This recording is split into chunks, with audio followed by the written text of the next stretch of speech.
what would you do to help stimulate the creation of private sector jobs in New Hampshire? First thing I would do is not like this governor. I would not go to Hungary and take a plane back from Frankfurt because there was a flood. I would have went to Massachusetts. I would have got business people, including some of the people here, to come here and do what we need to do is bring business in here. Also, high-speed rail. Now, don't jump. Didn't say Amtrak. Didn't say subsidized. I said high-speed rail. We can run high-speed rail right up from Celtic Stadium, North Station, to Rockingham Park or Salem, then come up to Exit 5, the new transportation center. Why they took it out of Manchester, we'll never know. And then if we have to, we can bring it up to Concord. High-speed rail is feasible, possible, without subsidy. The other thing as far as jobs, there's plenty of jobs we can bring. But we don't need everybody, and I'm sorry, I don't want to say Dunkin' Donuts, but if it's Dunkin' Donuts or Burger King, those are not stable jobs. I want people to bring jobs in here. One of the problems is the phone and the internet system. You can get phone with Joe, but then you have to go to Jane to get the other system. Let's make it that it works. And the taxes are killing it. I have to agree with my friends here. They're right. And those of us in the House know the taxes were hurting. They raised the cigarette tax. People stopped smoking in New Hampshire. They went and bought higher-priced cigarettes right in Massachusetts. So the taxes, and I would sit down with business and say, let's get done what we need to get done. I don't want to talk about it. I want to get it delivered. And you have to work with people in the House. Just like Governor Benson did a great job, and his own House of Representatives and Senate stalled him. Otherwise, we would have got some great things done. Thank you, Frank. Next candidate is Jack. Same question. Well, again, I do want to repeat. You have to incentivize small businesses and take the yoke off the necks of the people that produce the jobs and create the jobs in the state of New Hampshire. But let me give you 3 ideas that I have. They're out of the box. I think they'll work. Let's talk about Coos County. Unemployment's through the roof up there. They're having difficult times. There's a lot of land that's been taken by local cities and municipalities for non-payment of property taxes. It's unfortunate, but it's true. We've got to entice, first of all, businesses to come here. But you're not going to entice them to come here until you do the first thing, which is structure a situation where businesses are incentivized and want to come here. You can't make them come here. They've got to want to come here. The tax structure has to be conducive to that. But the second thing is this.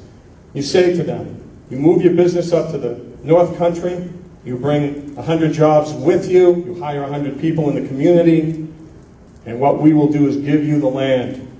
We'll give it to you as an incentive to come here. Well, what's that do? Well, it's doing nothing right now. The day after you give it to them, it's producing tax revenue.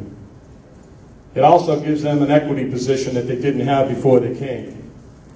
It would allow them to borrow on that and provide some working capital for their businesses. Another thing, I'm a guy that believes that the private sector can do anything. I mean that sincerely. I would take, a good example would be the ATV trails that have been let go because of budgetary reasons up north in Coos County. I've leased those trails to the private sector. I would let small businessmen and or women run them. Keep the profits, hire new people, expand them. That's what I would do. It's similar to what we've done at the Sunapee ski area. It's been a huge success. Those are 2 or 3 of the things that I would do. My time is up. I have others. Hopefully I'll get to them later. Thank you. Thanks, Jack. John, same question. Thank you. This is really the heart of the campaign, in my opinion, and the issue affecting New Hampshire. It's all about jobs. We need a governor that's going to do everything he or she possibly can do to promote good job growth in our state.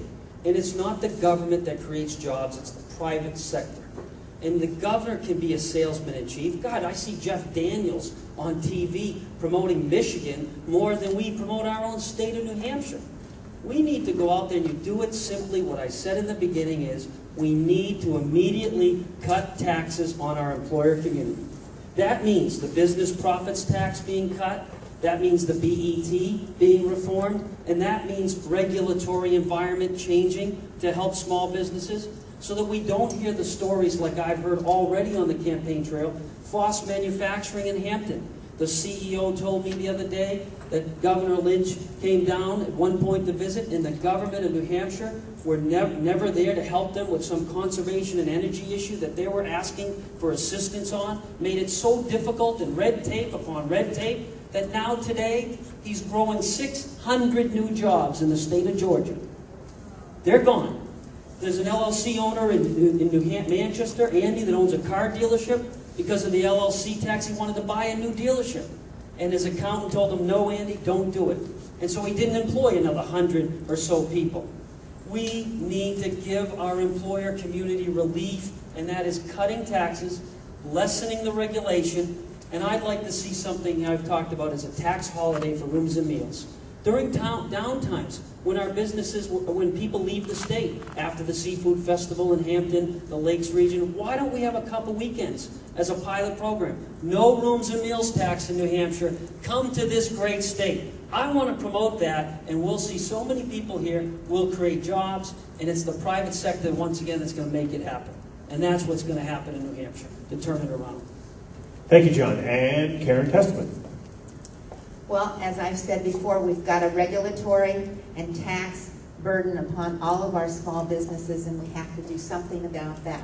So we need to go back and remove the 87 plus increases in taxes and fees that we have been putting on the people of New Hampshire, the families, and especially the businesses of New Hampshire. We need to go back to some common sense regulations and remove all of these onerous ones that tell you how much money you can earn in a year. That's absolutely ridiculous, and it's not common sense. The second thing I think we need to do is we also need to start looking at what is it that we need in the way of jobs in this state in order to have the jobs. I talked to an employer the other day who needs laborers. He said he has over 100 people applied for this job, but he needs them to be able to spell, to be able to read, to be able to do simple math problems. Those kinds of math problems that you need to do in order to just be literate enough to exist in a community. 16 people passed that test. That means that our education system, there's something wrong with it. The other thing that I see happening is that if we want our young people to stay in this state, we have to make sure that they have jobs. Well, what's one of the ways that we can do that? We can go talk to BAE Systems, to Ruger, to some of the other companies, and find out what kind of skill set do we need in this state, and then we need to incentivize the University of New Hampshire, which is operating with your tax dollars, and produce those kinds of skill sets so that we can get our young people to stay in this state. Those are just a couple of my ideas, and I thank you very much. Thank you, Karen.